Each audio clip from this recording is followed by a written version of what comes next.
The emperor became ill. The illness nailed him to the bed. The doctors started treating him. Day after day, they tried to help, but he didn't get any better.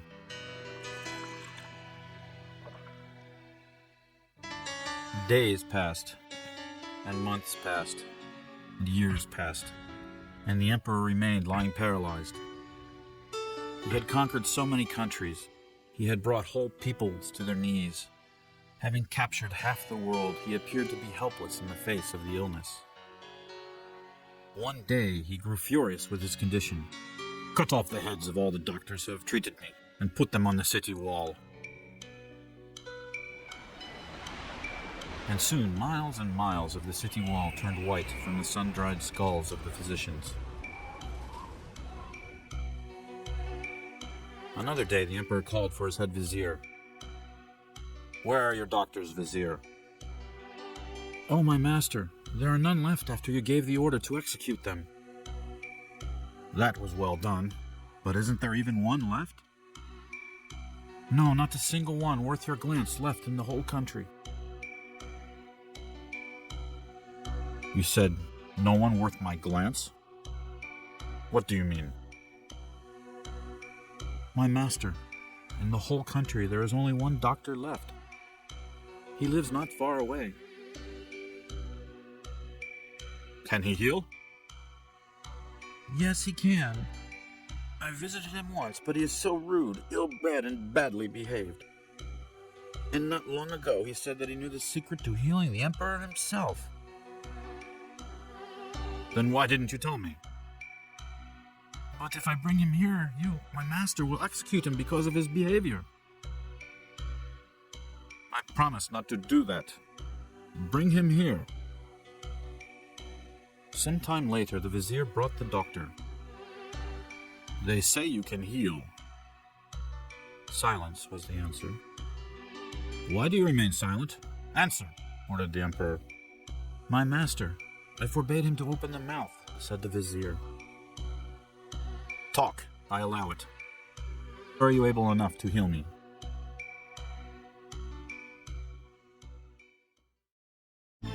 "You may doubt my ability to rule the country because you are an emperor. But why do you, with your emperor's mind, get into medical issues?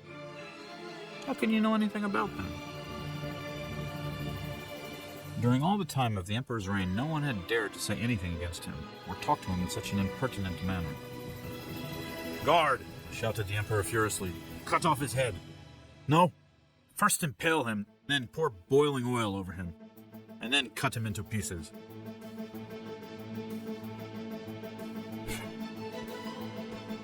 The guard had taken the doctor and was about to execute him. Looking at the emperor, he said in a taunting voice, "Hey, I am your last hope. You can kill me, but apart from me there is no one left who can heal you. And I could make you better today." The emperor calmed down at once. "Set him free." The doctor was set free.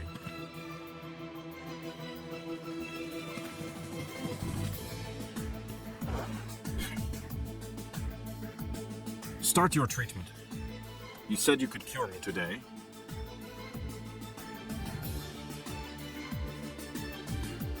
"But first you must accept my 3 conditions. Only then will I start the treatment." Having suppressed another fit of temper and grinding his teeth, the emperor roared, "Speak!" "Order the swiftest stallion in your country and a small bag of gold to be placed beside the palace gates." "What for?" "It's a present for me. I love horses." "But if you cure me, I'll give you a herd of 40 horses all laden with bags of gold." "That can come later. You can send them after me. My second condition is that during the course of treatment, no one may stay in the palace." "And what is the reason for this?" "During the treatment, you may suffer from pain and will cry. That is so no one will see you in a weak state." "Fine. What else?" "The third one is that on the pain of death, your men will not come if you call, and only after 1 hour will they start carrying out your orders." Explain this one to me. They may prevent me from doing what I should, and the treatment will not be accomplished. The Emperor accepted the doctor's terms and asked everyone to leave the palace.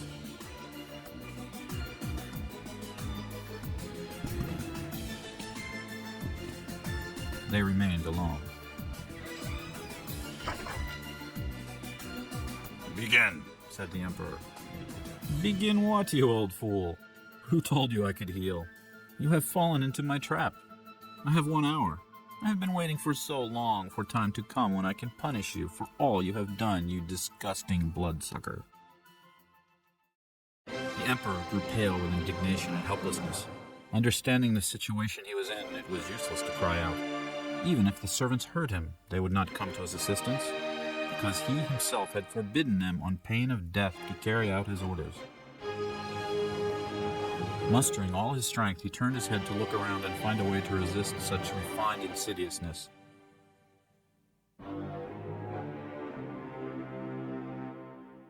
You are a dead beast, yet you are still moving, said the doctor, kicking the Emperor. The Emperor was in pain from the kick.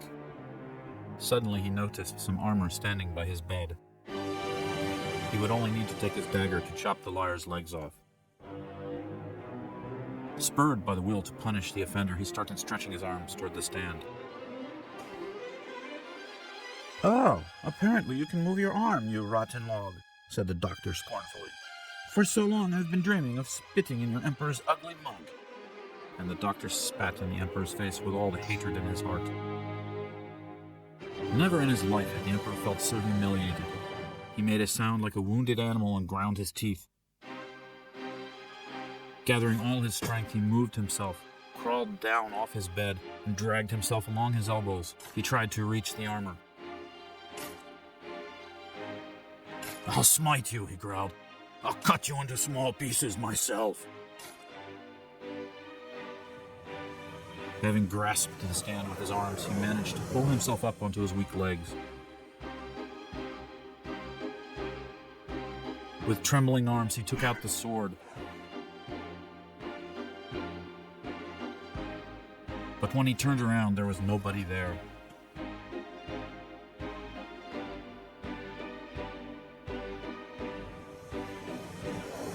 With a great effort, he shuffled to the door. Oh, how sorry he was that he had fallen into the scoundrel's trap and given him one of his swiftest steeds. Understanding that after 1 hour no one would catch the rascal, he hobbled to the first horse he saw and tried to mount it. But all his strength had gone. He was not as strong as he once was. He grasped the horse's mane in his teeth, pulled himself up with his weak arms, and got into the saddle. And suddenly, he felt the spirit of the great warrior awake inside him. He felt the spirit of the great warlord. Where has he gone? Cried the Emperor to the only guard left at the gate in the city wall. The latter, afraid to say a word, just nodded to the road which the fugitive had taken, and the Emperor rode off in pursuit. With every minute, he felt himself growing stronger and stronger. And suddenly he realized, my God, for 20 years I haven't been in the saddle. For 20 years I haven't seen a horse's mane in front of me. For 20 years I haven't held a sword in my hand. For 20 years I haven't felt a gust of wind on my face. At that moment he heard a sound behind him long since forgotten. It was the clatter of horses' hooves and salutary cries which grew nearer and nearer. Hundreds of his marshals were riding behind him with their swords held high, exclaiming, "Long live the Emperor!" When they caught up with him, they saw that he was lying in the dust on the road, jerking his arms and legs, hardly able to breathe from unrestrained laughter. Well done, Doctor, you cunning fox. You are worth a whole caravan of gold.